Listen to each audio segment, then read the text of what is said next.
The greatest trick Electronic Arts ever pulled was convincing Titanfall fans that a sequel was happening without ever uttering a word.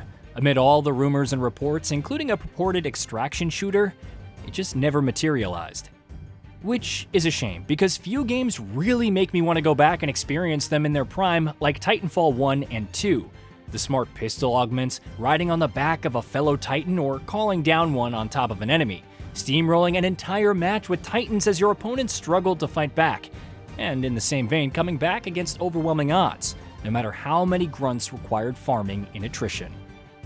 And yet, there's a reason why we haven't seen similar movement-based shooters. They don't last. The high skill floor and ceiling can make for a massive struggle if you don't master the art of hanging out in the skybox and shooting your hapless enemies below. But that hasn't stopped other developers, like 1047 Games of Splitgate fame, and Splitgate 2 infamy from trying. Mech spawned. Mech incoming.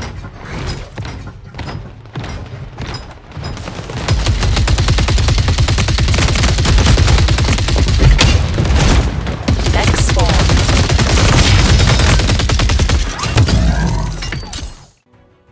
Enter Empulse, a game that unabashedly borrows Titanfall's fundamentals and really didn't spend the time on cultivating an identity. Sure, you have the wall running, sliding, grappling, and even the mechs, but the approach is equal parts intriguing and eyebrow-raising, rather than a true successor, much less the next big multiplayer shooter.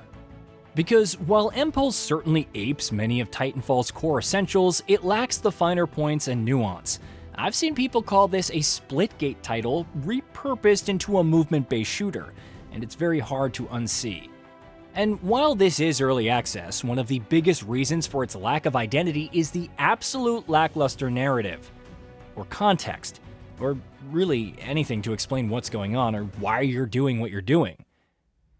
You're thrust into freehold, competing across urban maps of varying degrees of verticality and tasked with completing objectives, or simply gunning down the opposition. Now, I'm not expecting anything even close to Titanfall 1's campaign, which drew considerable flack at the time, but there really is nothing to guide you in. Are you playing as a vigilante graffiti artist fighting against the man, who presumably manufactures these giant mechs?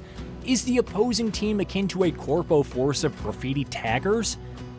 Again, not saying I need anywhere near the lore surrounding the IMC or Frontier Militia, which wasn't much to begin with, but something, anything, is desperately required instead of simply tossing players in with a goodbye and good luck, and they don't recall wishing you good luck. Then there's the presentation. For what it's worth, Empulse's performance is pretty solid, and the fidelity is good even at medium settings. The art direction is a completely different story. Nondescript buildings and characters, uninspired environments, it fails to really get you raring and willing to dive into the action. It's like futuristic dystopia light that's not really sure if it wants to commit to the Mirror's Edge aesthetic. The less said about the generic rock music in the main menu, the better. That isn't to say the layouts are all completely terrible, which brings us to the gameplay front. As with Titanfall, you can wall run, jump, hover, grapple, and slide. Chaining these together can result in some pretty slick momentum while making you much harder to hit. And, to Empulse's credit, some of the levels have extensive verticality to leverage that. Crossing is perhaps the most visually notable. It's two buildings with a sky bridge in between with multiple avenues for flanking. Running straight down the middle often feels like a death sentence, but wall running on the sides, or navigating away from a jump pad's trajectory to access the boost pads near the arena's edges, well, those offer some more creative routes. Meanwhile, something like Plaza or Elevation will reward you more for scaling higher and higher, locating hapless fools on the ground to then pounce on them. Even if these locations don't feel nearly as organic or memorable as their inspiration, at least they're designed to lean into all the movement possibilities. Of course, 1047 Games adds its own movement mechanic into the mix with P.A.I.N.T. These are essentially paint bombs which grant different benefits, like boosting your speed or recovering health when you pass them, or like straight up bombs that explode. Initially, I was a bit mixed on these since the speed paint felt like the best option overall in the demo.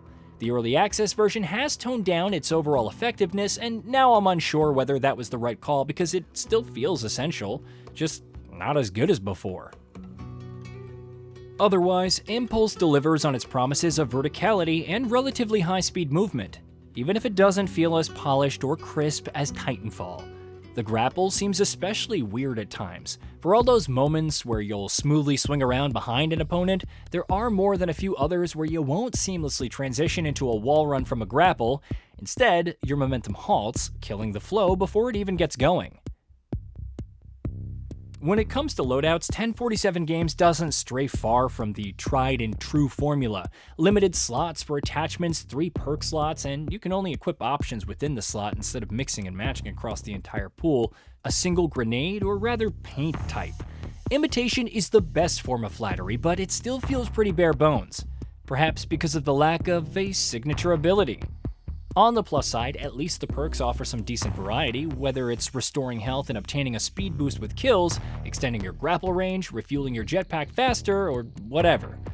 The weapon variety is also pretty solid overall. Between the assault rifles, SMGs, shotguns, and rifles, there's nothing you haven't seen before.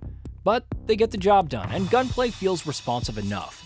Some balance adjustments are still sorely needed, especially for the DMR like resonance, and progression feels somewhat slow when trying to unlock attachments. I'm also not a fan of the ADS view since it feels more like Splitgate's magnified zoom rather than actually aiming down sights, unless you have the scope, of course. Last but not least, there are the mechs. With how easy it is to steamroll in Titanfall with the Titan, I was curious how Empulse would approach this.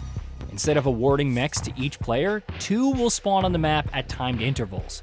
In theory, this would mean both teams have equal opportunities to obtain their own. In practice, an enemy mech will immediately camp the other, preventing the opponent from evening the odds. But that really shouldn't be too much of a problem because the mechs themselves are surprisingly easy to kill. Leaving aside how difficult it is to hit opponents with its minigun, it feels very fragile, even more so when the entire team is focusing firing on it. There's only one dedicated anti-mech weapon and a sledgehammer that feels incredibly awkward and leads to moments where an enemy is simply smacking your toes and you can't get a beat on them. No, you can't crush players underfoot, much less run over them or self-destruct or even climb on a mech's back. Even ejecting sees you hopping out rather than soaring sky high. And that's really the core issue with Empulse. All its little gimmicks like paint and mech camping aside, it's not Titanfall, nor does it approach the highs that it provided.